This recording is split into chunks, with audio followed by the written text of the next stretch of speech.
Hey everyone, welcome back to my channel. I am Pooja और आज की वीडियो थोड़ा सा अलग है, आउट ऑफ द टॉपिक है। आज मैं शेयर करूंगी कि जब मैंने अपनी लाइफ में पहली बार फेलियर को फेस किया था।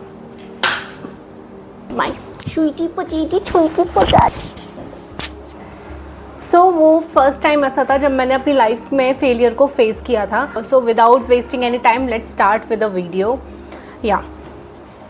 मुझे याद है उस वक्त ठंडियों का टाइम था। उस वक्त कुछ ना दिल्ली में रॉइट्स वगैरह चल रहे थे। दिल्ली नहीं, I think all over India riots वगैरह चल रहे थे। आपको याद होगा, कुछ साल पहले की बात है ये।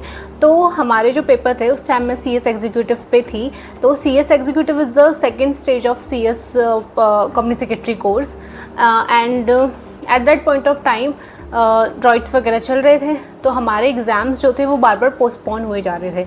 बट फिर ऐसा हुआ कि जो फर्स्ट एग्ज़ाम था वो हो गया बाद में शिफ्ट, तो सेकंड था वो फर्स्ट हो गया। एंड देन मैं बड़ी खुश थी क्योंकि आता तो था ही, सब पढ़ा था अच्छे से, सब कुछ किया हुआ था, प्रिपरेशन वगैरह ऑल इज़ ऑल गुड। उसके बाद मैं गई सेंटर पे एंड ठंडियों का टाइम था, हाथ चल नहीं रहे थे सही से। ठंडियों में कितने हाथ जो हमारे जाम हो जाते हैं और हम जो चाहें वो लिख, उतनी स्पीड जो होती है हमारी बहुत लो हो जाती है। तो पेपर में ऐसा हुआ कि मैं बड़ी खुश थी कि अरे वाह, एग्ज़ाम पेपर तो पूरा मतलब आता है अच्छे से। तो स्टार्ट किया लिखना। तो उसके बाद क्या हुआ कि मैंने स्टार्ट किया अपनी आंसर शीट को फिल करना। तो मैं कर रही थी और कुछ टाइम बाद ना मैंने अपना ऐसे हेड ऊपर करके देखा, सामने वॉल क्लॉक थी। तो मैंने देखा कि 2 घंटे तो 1.5-2 घंटे तो हो गए हैं, मतलब 2 घंटे होने वाले थे पेपर, और मैंने सिर्फ लास्ट सेक्शन किया हुआ था अटैम्प्ट। और मेरे जो स्टार्टिंग के जो पोर्शन था वो सारा रहता था, बस पार्ट जो सबसे लास्ट पार्ट जो था वही मैंने अटैम्प्ट किया हुआ था तब तक, और उसके अलावा पूरा पेपर छूटा हुआ था।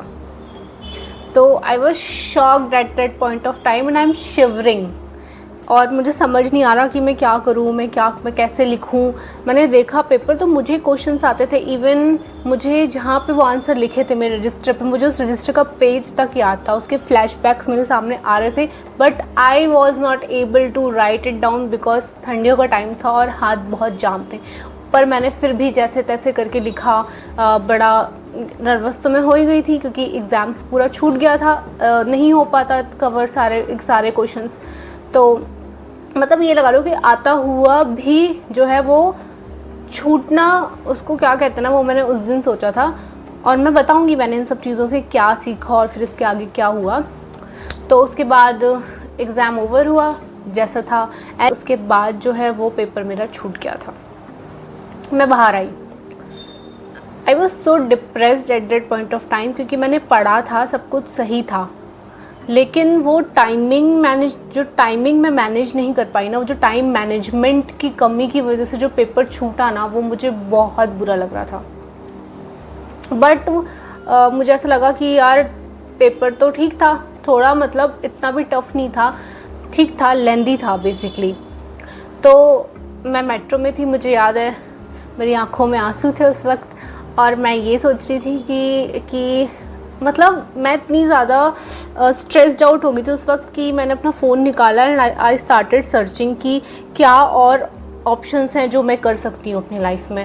मेरे को लगा कि शायद ये मेरे लिए नहीं है, ये कोर्स मैं नहीं कर पाऊँगी, ये बहुत लेंदी है, मेरे से मैनेज नहीं हो पाया, या फिर व्हाटएवर, जितने भी नेगेटिव इमोशंस थे या नेगेटिव चीज़ें मैं सोच सकती थी, मैंने सब सोचा उस वक्त। और मैंने उस वक्त स्टार्ट भी करा सोचना कि यार अब मैं इसके अलावा और क्या कर सकती हूँ अपनी लाइफ में, ये तो शायद मैं नहीं कर पाऊँगी, तो अब इसके अलावा मैं और क्या कर सकती हूँ अपनी लाइफ में।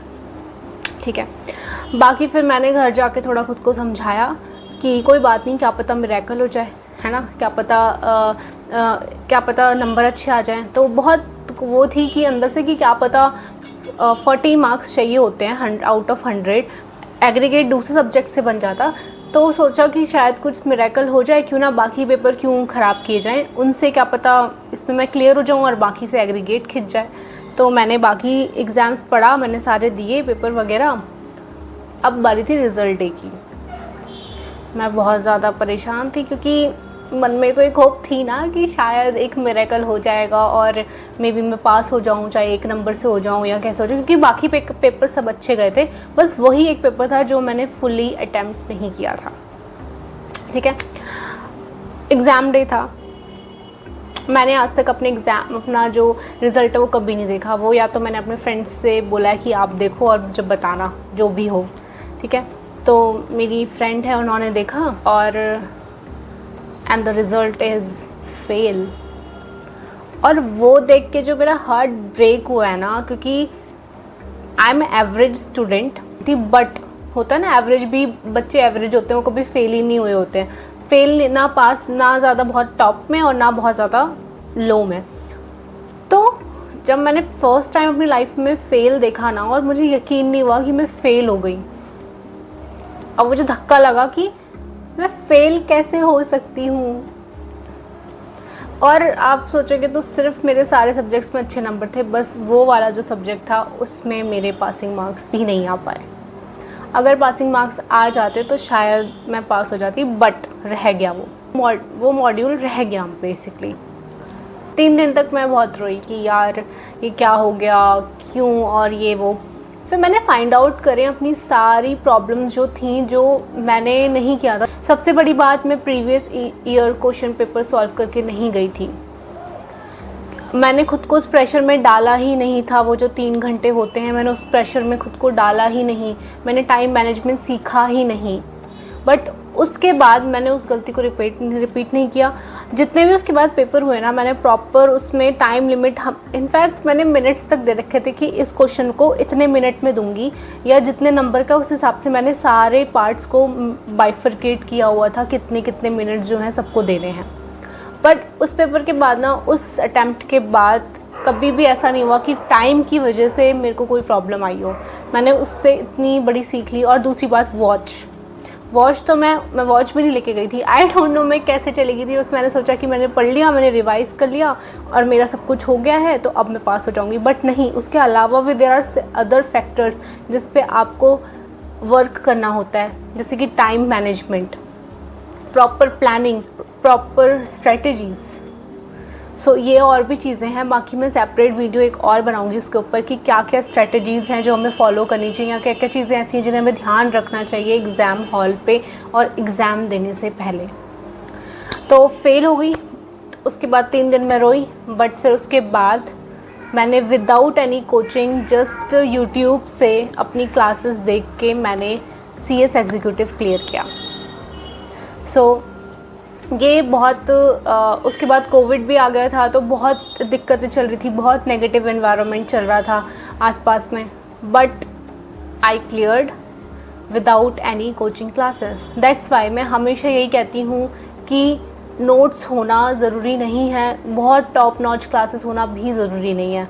अगर आप में हिम्मत है ना, और आपके अंदर वो विल पावर है कि हाँ मुझे करना है, तो आप ज़रूर करोगे, चाहे कुछ भी हो जाए।